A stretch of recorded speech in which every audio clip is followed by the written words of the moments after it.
You are listening to SheKings with Erica and Allie. This is a podcast for peasants who don't want to live shitty lives. Every week we share insights on how to stop living out of habit and start living out of inspiration. So let's do this.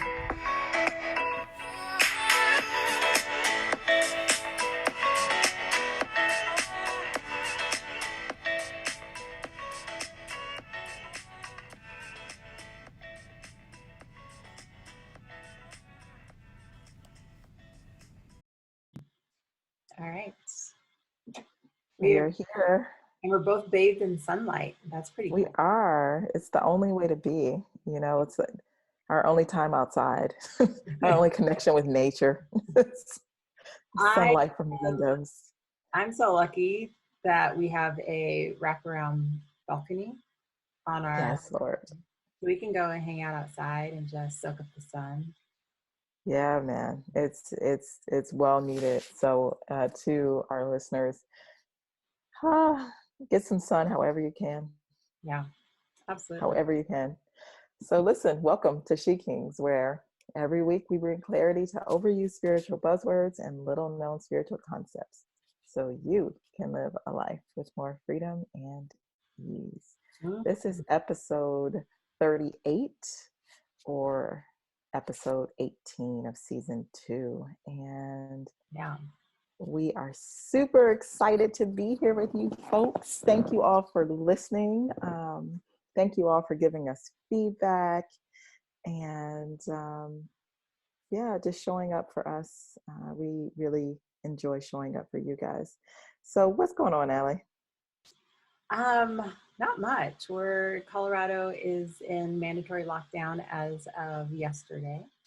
Okay. So, except for groceries, walking your dog, all that good stuff. But so we're home. Yeah. We're home. Yeah. It's a good opportunity to get a lot of stuff done or not. Yeah, or not. Or just binge watch movies, which is wonderful too. I have all these wonderful books, like just my Kindle is full of books. Yeah. So I have Kindle and I have Nook, and they both just have gobs of books. And so I'm just like, ooh, I'm going to use this time to settle down and read. And so I'll read like a couple chapters. I'm just like, I wonder if there's a good movie on. Enough of that reading. Reading is for losers. But things are good. I created my own little home gym, running stairs, doing my push-ups, sit-ups, staying active. Yeah. That's awesome. Yeah. How about you? I like your hair. It's getting long. Thanks. Yeah, it's like growing in. I am using like a modified co-wash situation. Yeah. Modified curly girl method, which is like all conditioner, but Mama can't do that. She's gonna need to use some soap. So we just talked about magnesium. And magnesium, if you want your hair to grow, are you going to get it long again and do the locks, or what are you going to do with it? Yeah, so I really have been exploring my hair texture. So I'm 4C, and I have been looking at YouTube videos.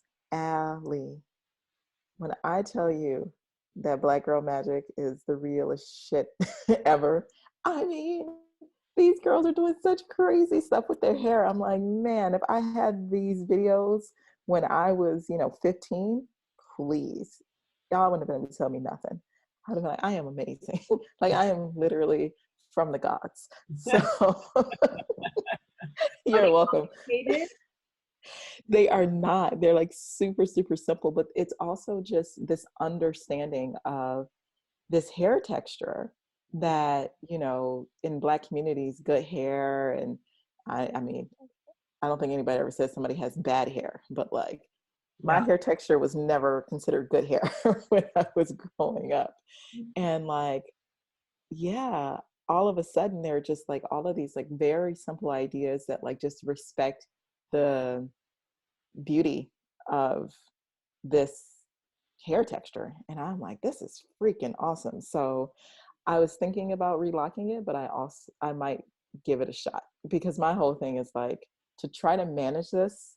I remember when Bill and I first started dating, he came to visit, and I had my hair braided, Mm-hmm. and I took my braids out, and so it was just like full fro out. And like we were living in the South. I was living in the South. He was visiting. And I was in my bathroom trying to comb my hair. Bitch, I was like sweating. I was like, what am I supposed to do with this? I can't do anything with this hair. And like these girls are like making it look so easy. And like even now with my little tiny afro, like it's just so much easier Right. because they've given proper respect to the hair. So Love it. anyway, Great. thank you very Great. much. So what are we talking? What's our segment today? Are we doing like a that's my shit, or universe has got my back, or the universe is laughing at you? I know there's so many. There really is. Like Oh, there's like a massive list. yeah. I like I don't know, it could be the universe is laughing at you or the universe has got your back. Just this people staying home, right? We had, like I was telling you Oh my yeah, plans for this year, and I'm going to travel and I'm going to do this and this and this.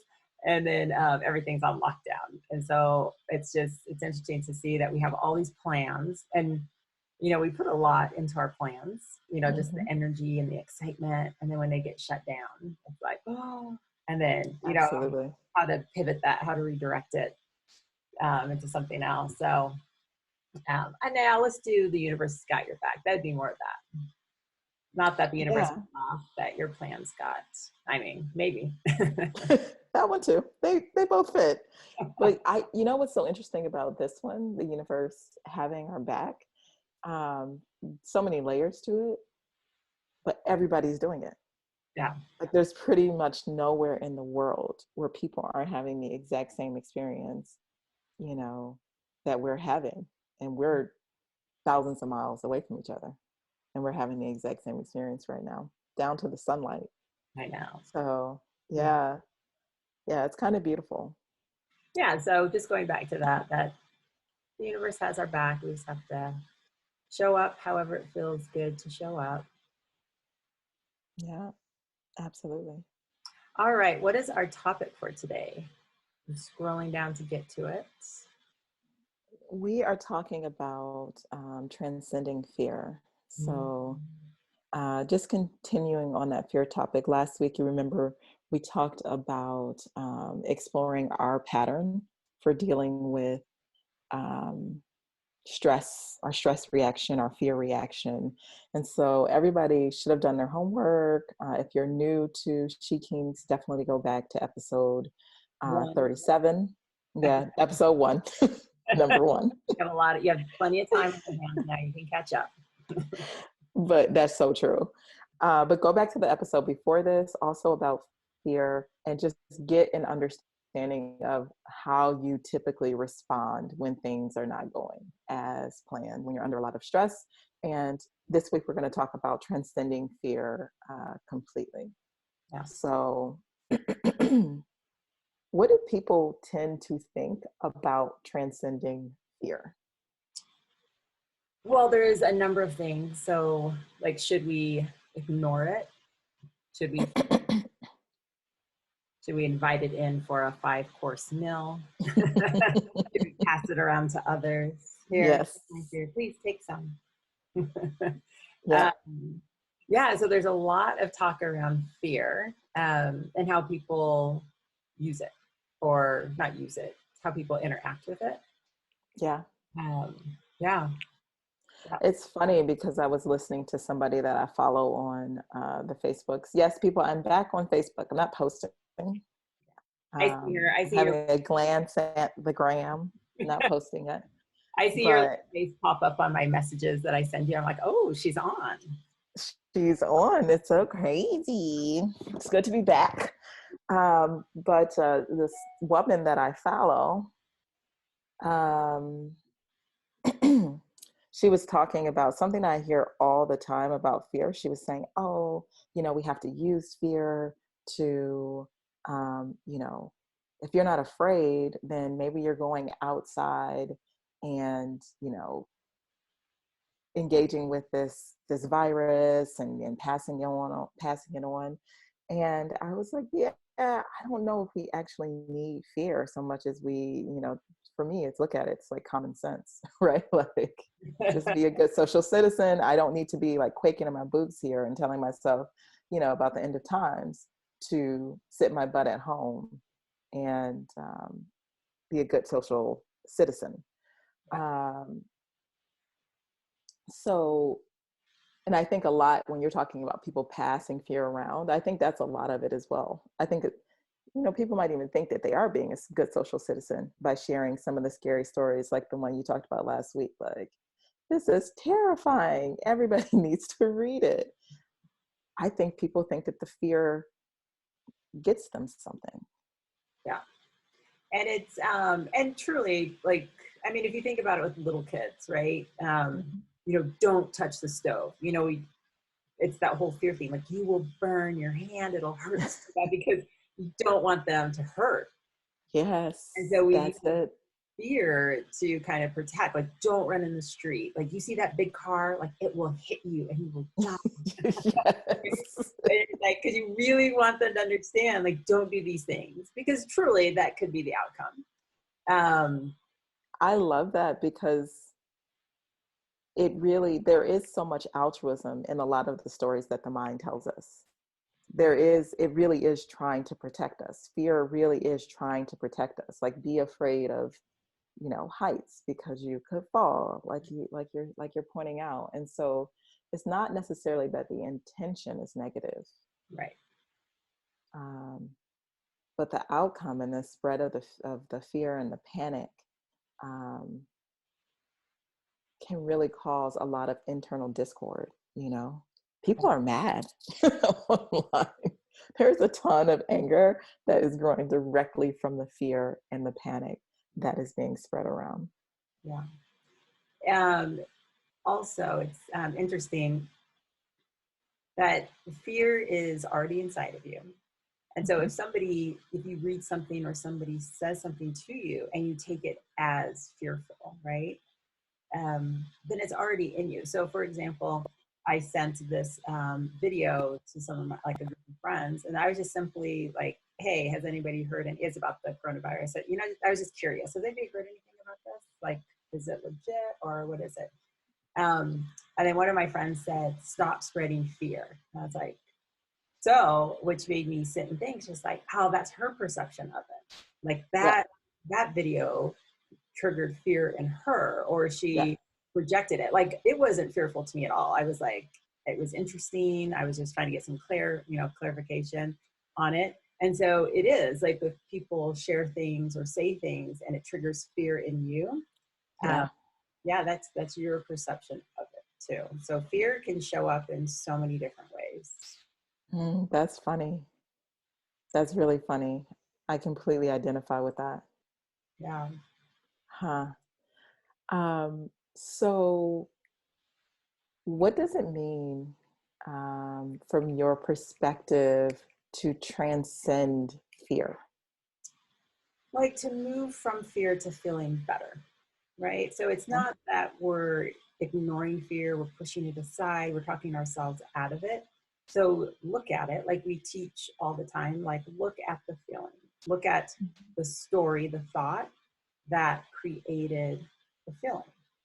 Yeah. So we have the situation. So Byron Katie's practice, you have the situation, you have the thought about the situation, the thought creates a feeling, the feeling creates an action. So then it's just, okay, what was my thought that created fear? Because it's never the situation. Mm-hmm. So then you can, like, work your way through it, right?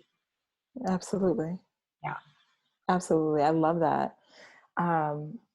I see it very similarly. It's interesting. I was talking to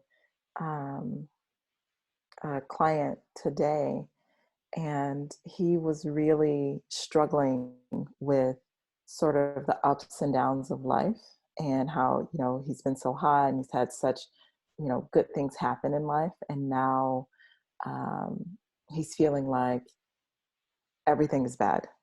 Mm-hmm. And he's feeling like life is out of control. And so it's the virus, it's, personal life, it's work life, like everything seems to be a hot mess to him.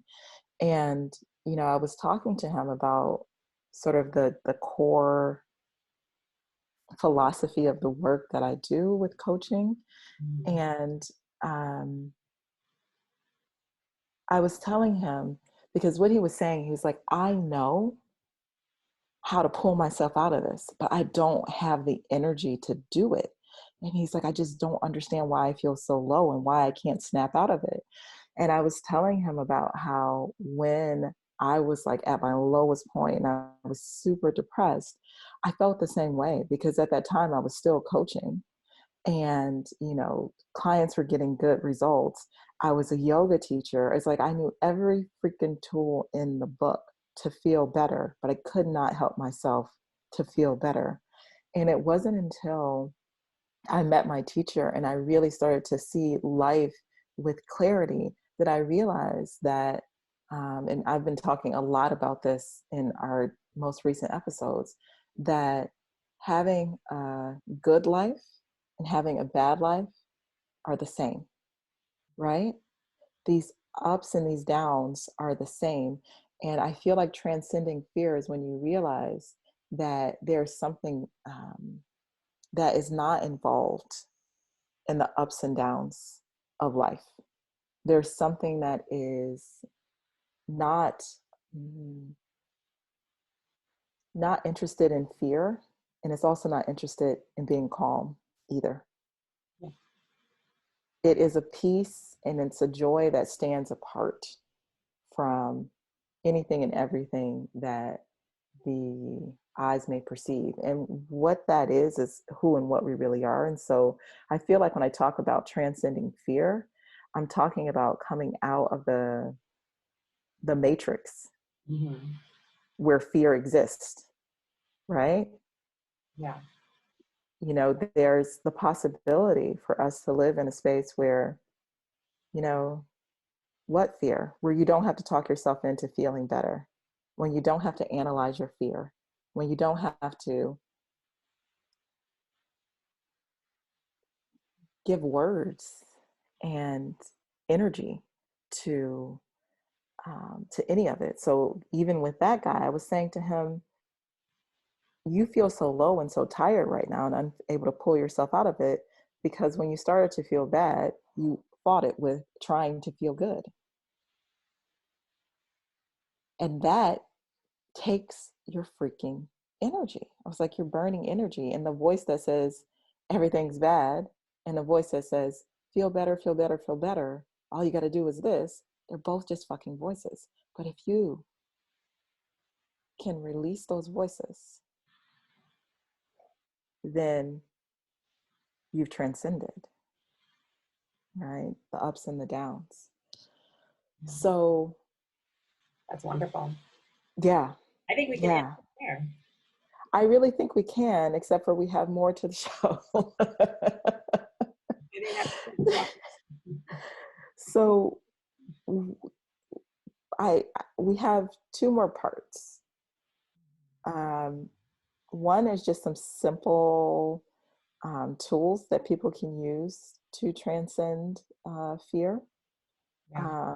And then we talk about this idea of deeper transcendence, which I've already given a little airtime to. So, what tools do you like to use, Allie, for transcending fear? Maybe just give us one so that they're not overwhelmed with our whole list. I like tapping. Yeah. Yeah, so doing the EFT, the tapping. So because why I like tapping so much is because you're not just saying I feel good. Like Mm-hmm. everything's good, I feel good. No, it's facing it. Like I'm scared. I am full of fear. I am overwhelmed. Like you're calling it up, you're acknowledging it, and Mm-hmm. then you replace it with but I'm open to the possibility of whatever. Yeah. Right? So tapping's my fave. So, guys, look up tapping or EFT, emotional freedom technique. Mhm. There's a video by Nick Ortner from the Wanderlust Speakeasy from like, I don't know, a few years back. And it's an hour long video.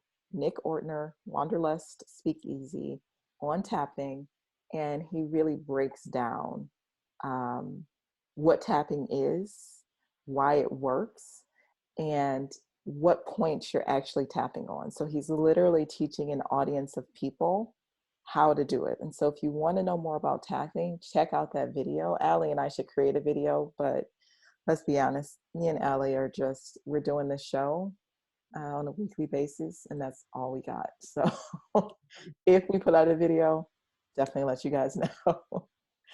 And then my favorite would be, I always talk about the work, which you already talked about, with Byron Katie. Yeah.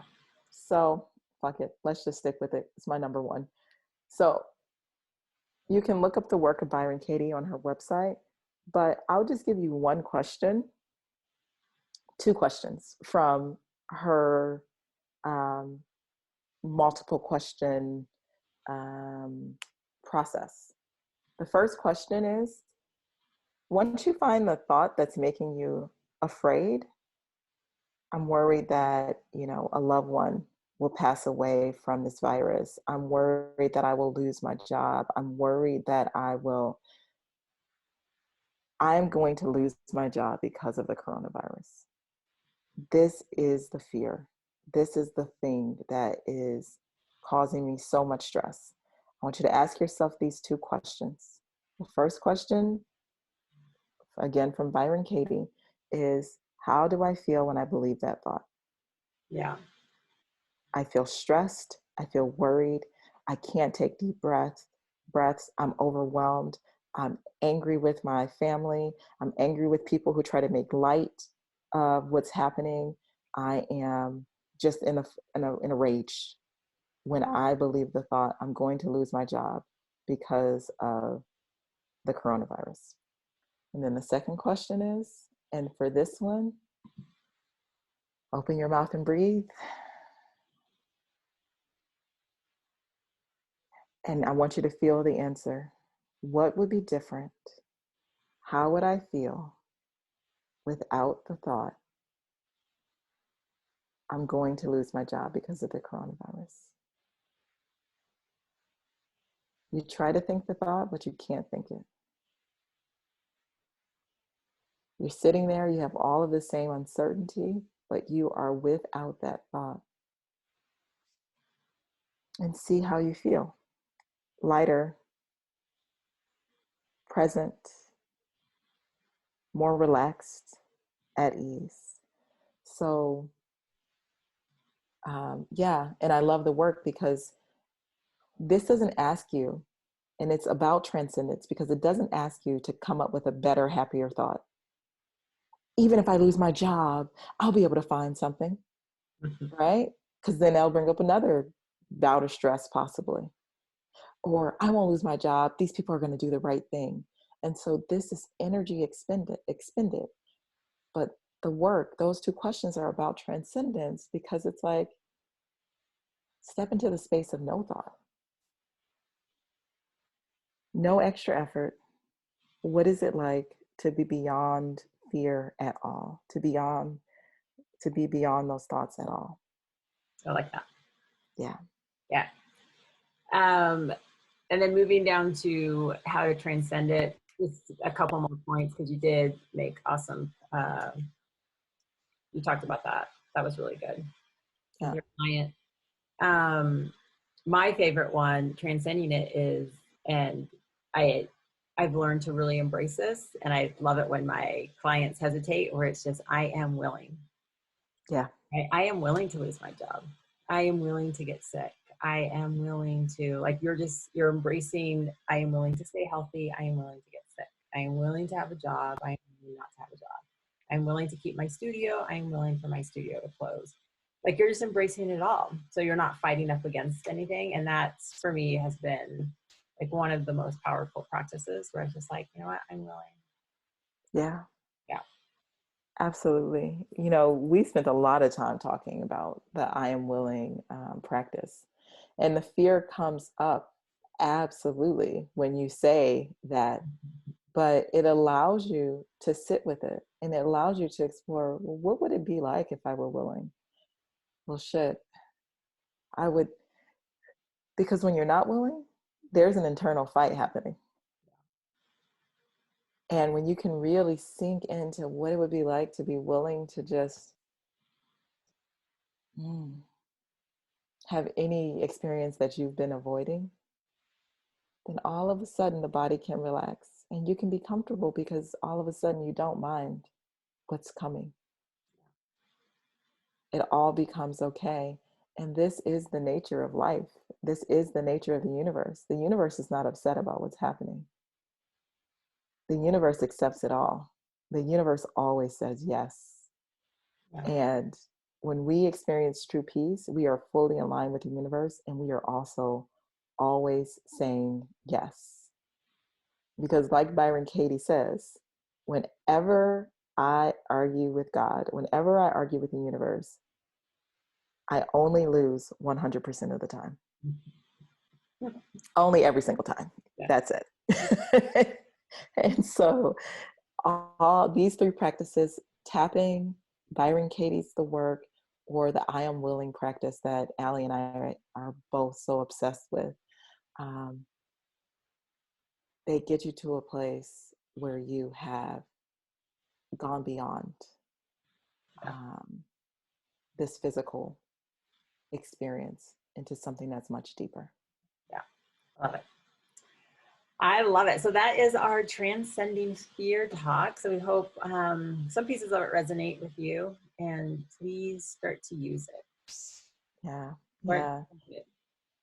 And do you have a particular homework for them, Allie? I think just choosing one. Choose one of the tools that resonate with you that we talked about, and just like do it with everything. Do it until you're comfortable with it. Do it until it becomes second nature for you. Yeah, just constantly do it. And then your body will take over, where like the questions will already come. Is that true? The I am willing will pop in. Well, I'm willing. Like, don't argue with reality. Like, it'll just flow into you the more and more that you do it, and your body will start helping you process it. Again, everything. Absolutely. Yeah. So that is homework. And your mind will become quieter and quieter as well. It'll become less of a fight. When you first start any of these practices, it is going to be just a completely different way of being. Mm-hmm. If you need any support from me or Allie with anything, but definitely with these practices, do not hesitate to email us at theshekings@gmail.com, and we will respond to you guys immediately. We will include it in the show if you want us to go deeper with any of these tools for transcendence. Just reach out. We're 100% here for any requests that you guys have. And I think the only other thing I would add to that is we cover each of these topics very surfacely, very cursorily, hopefully enough to pique your interest. Do the research, do the work, just a little bit each day, and you will find that you'll know these tools the same way that we do, and you'll get the benefits that we have also gotten. So, Allie, where can I find you? I am Allie Duncan. No, Allie Duncan Be Seen on all the socials. I was going to give you my and my website is IamAllieDuncan.com. On the socials is Allie Duncan Be Seen. And I also have a YouTube channel that I'm adding, that I resurrected from the grave. And I am adding my talks on there about energy, mindset, all of that. So it's I Am Allie Duncan on YouTube. And so I have lots of videos. I'm just adding them, collecting them when I feel the pull to record. So that's up for a resource also for you. Yeah, Allie's videos are great, guys. They're not super long, and she just gives you like just a boost. So, I like to go and listen to them. Allie has such an awesome understanding of the stuff that she shares. So definitely check out her YouTube channel, especially when you need that boost, when you're like, what's Allie got to say about that? She makes it clear, concise, and to the point. She tells you get your shit together. So go get your shit together with I Am Allie Duncan on YouTube. Thank you. And then for me, you can find me Erica Danielle Overshares on the socials, and ericadanielle.com is the website. We love to hear from you guys. Find us on YouTube, subscribe to our channel, leave us some notes. Find us on Facebook and Instagram, SheKings Podcast, and join the fun. Yeah. Stay well. Take care of yourself. And we will Absolutely. in next week on Friday. Boom. Peace. Peace.